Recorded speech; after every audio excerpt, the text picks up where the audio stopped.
this system or way of approaching the body has been so incredibly helpful to really shift my awareness to be at the center of where movement or animating myself comes from.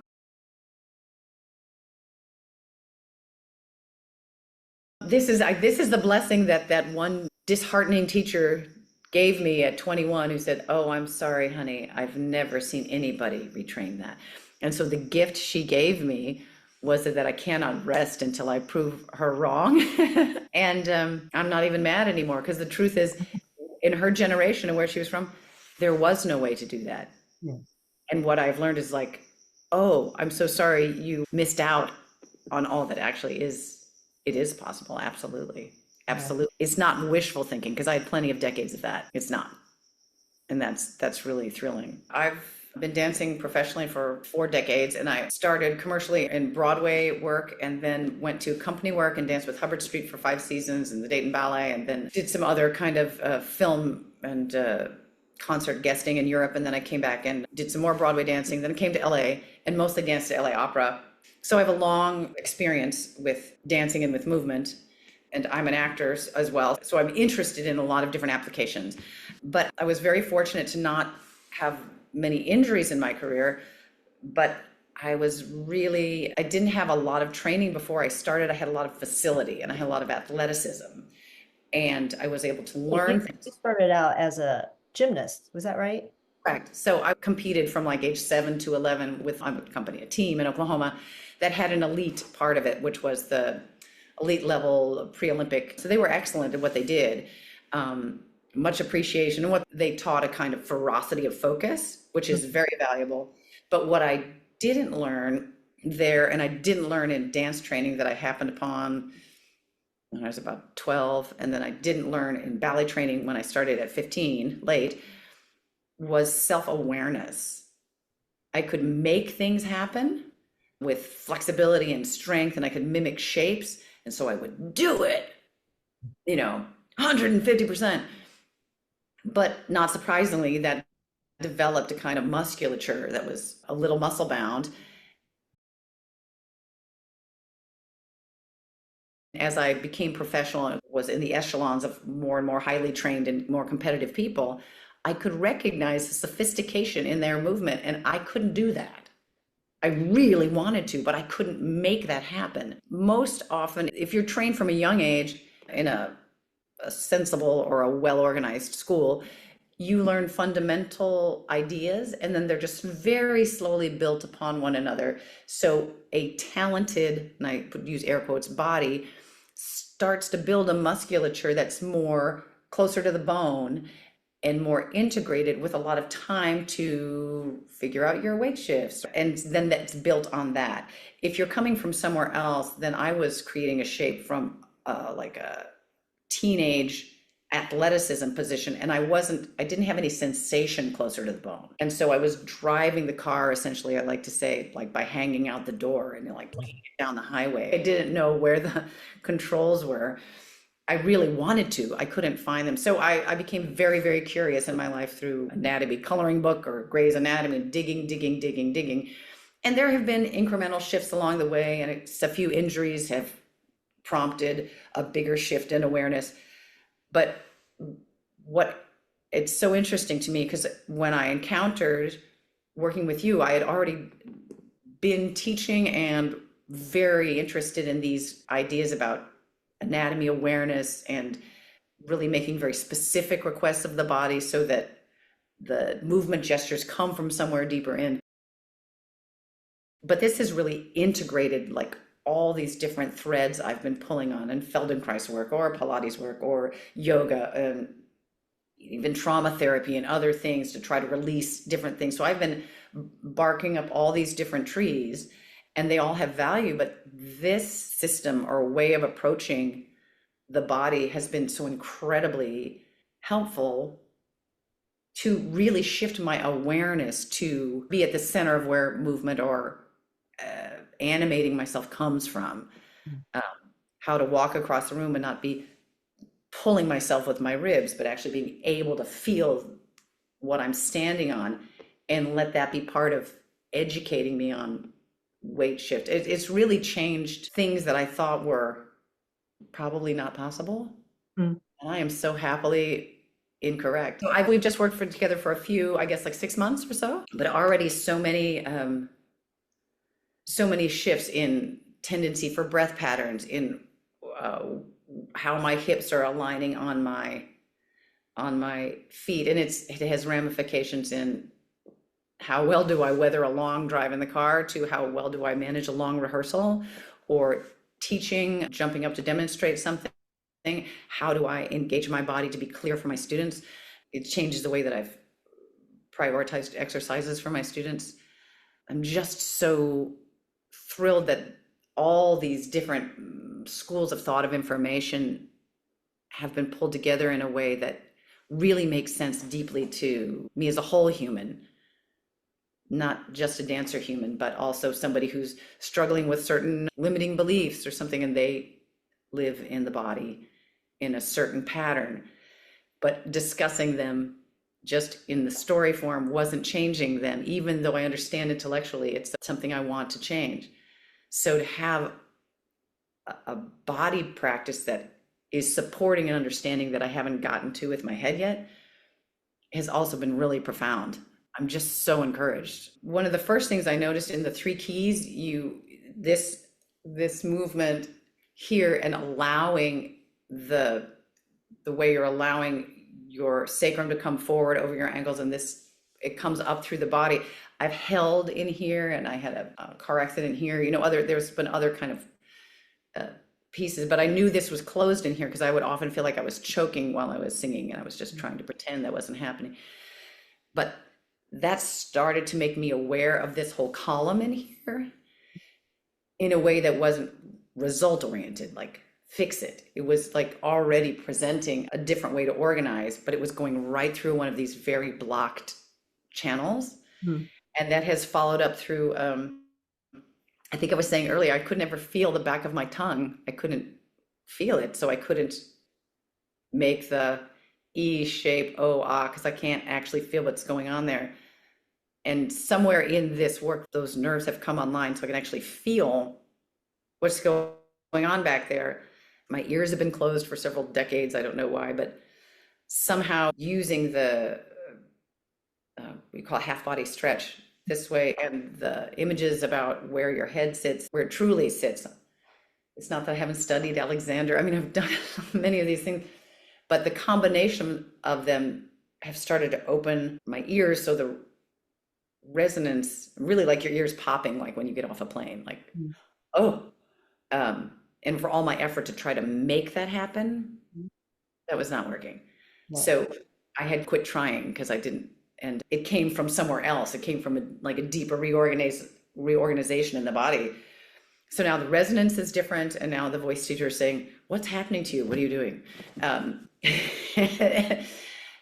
But I think more than anything is a different kind of confidence because of how I'm using awareness. And how you're relating to your body and how you manage your body. So it's less about produce this result or I'm in anxiety, which doesn't work. But nor is it love myself and be vague. It's like not at all.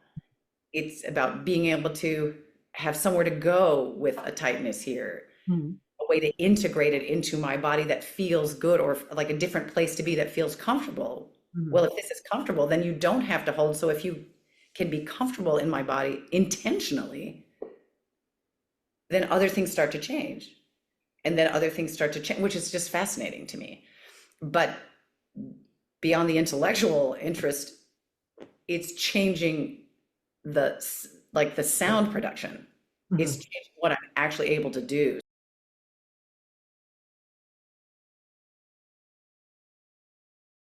So it's showing up to be like practically functional in a competitive environment, as well as like fascinating for just its own sake. I feel like I could be like a road tester, because I'm like, I want to take these concepts out into using the skills under pressure in professional settings. If I'm going to sing, or I'm auditioning for something, or I'm doing a tape, or I'm leading a rehearsal, the ability to make a choice in the moment of doing where I feel more on top of my legs, where I can feel confident that I know I'm not going to hurt myself, that I can use what I know and demonstrate it, or, whatever the situation is.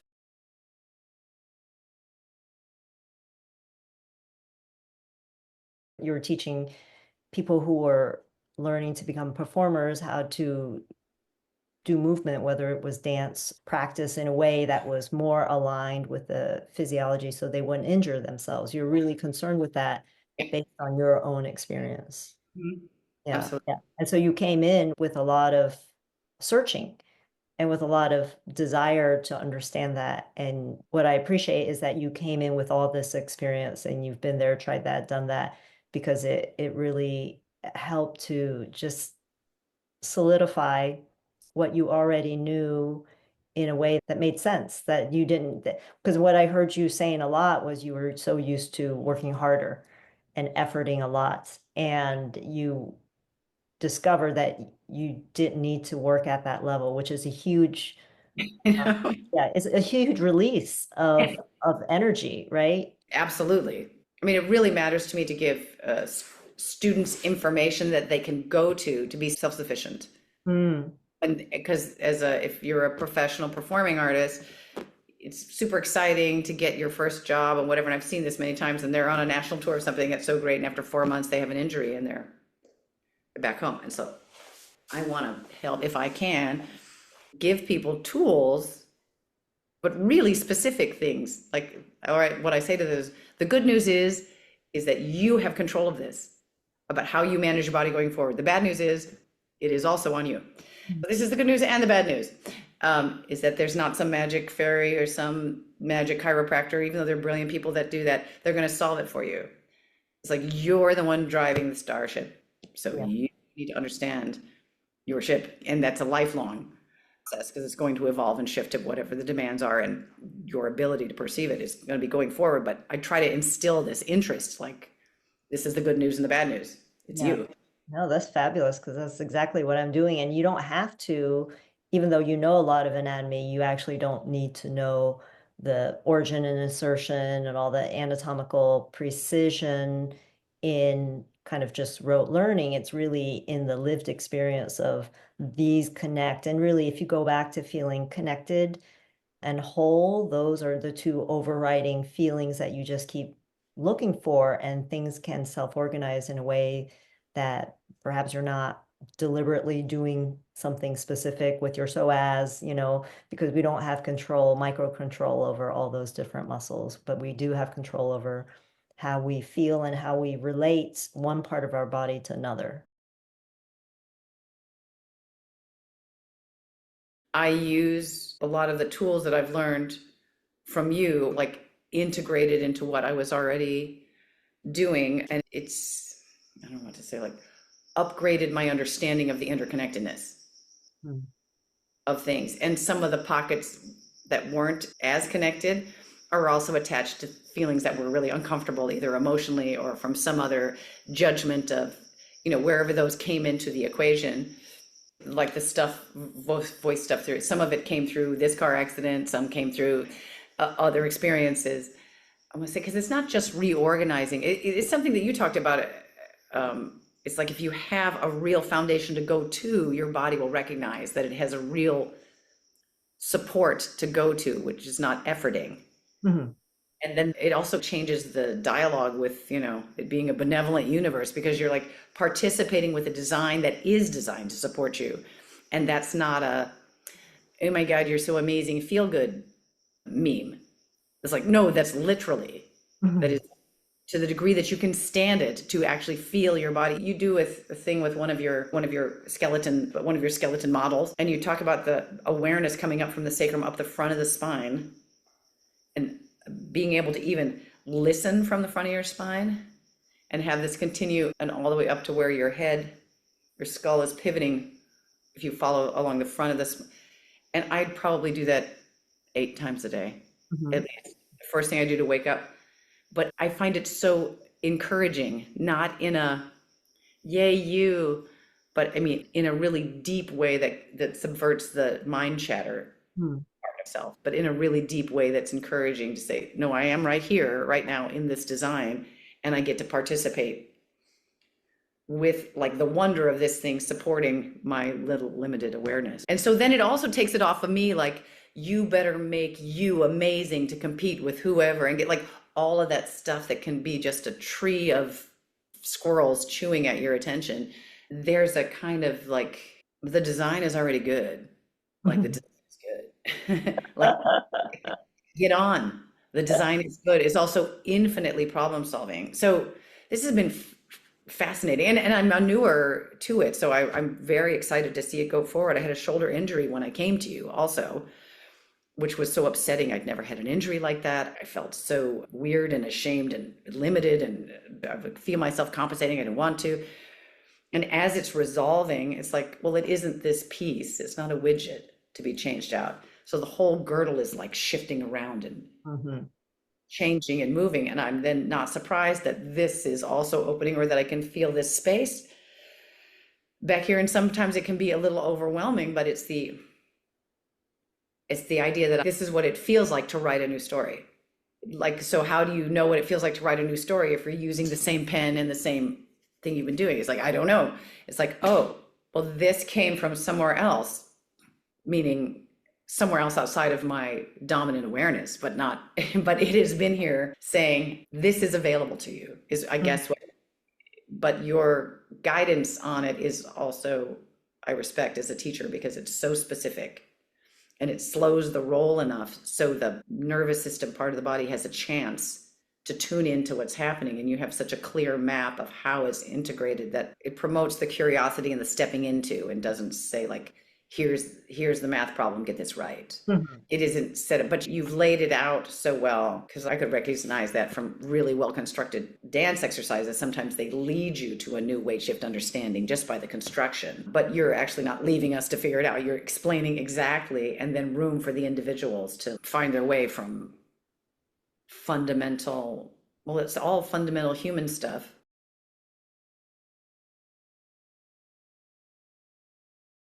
Mhm. Yeah. But the application is incredibly effective for interfacing with a more complex, I don't know what you call it, technique or a discipline. I wonder what violinists would experience, like more. I have had a violinist who was talking about how it helped her. I'm not surprised at all because of the subtlety of the neurological, like the dexterity stuff Mhm. needed. And it's like, how do you make dexterity happen? Yeah, I think we're talking about the coordination too, like teaching coordination when someone has a coordination block. You don't slow it down for them and expect them to put the pieces together in any better way. You have to give them other things to do so that that coordination just naturally happens. Absolutely. Like vocally, to be able to tolerate what it feels like to have open vibration. It's part of it is by working with having this experience of having my awareness of my skull sitting on this more open space. So I'm getting a chance to practice a different like organization. Yeah, and I remember you saying that the vocal teacher who's very experienced could not teach you what you needed Right. to learn because it wasn't a vocal issue, really. It was a whole system organization and a whole person thing that you were processing and Yeah, changing. absolutely.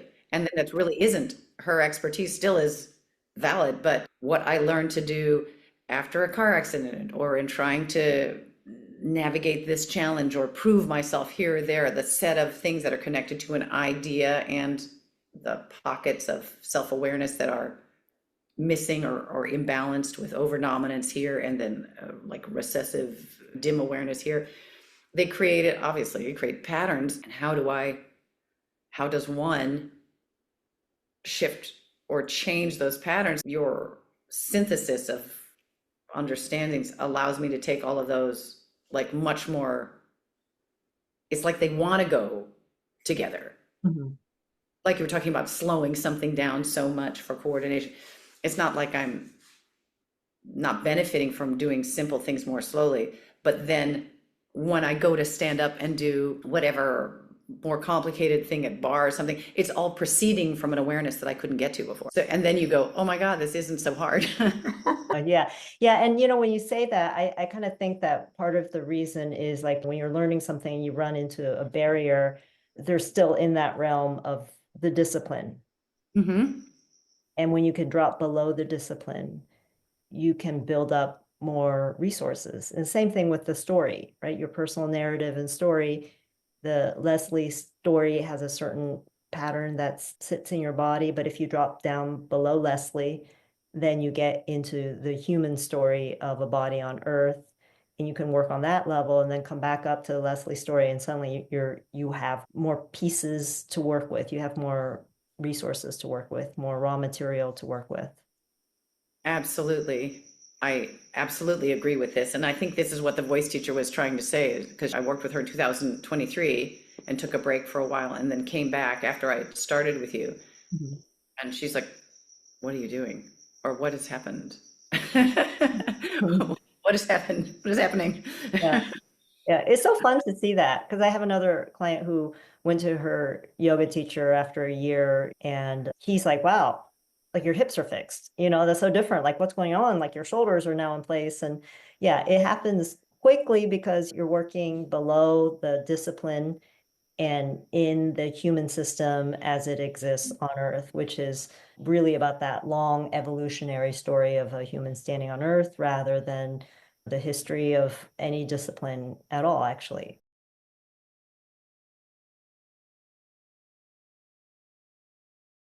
I want to still be experiencing so I can have that empathy and sort of that kinesthetic enthusiasm of what is happening. Yeah, and I just love your desire to learn and to understand. You came in with that, and it really has paid off in all the things that you're opening up for yourself.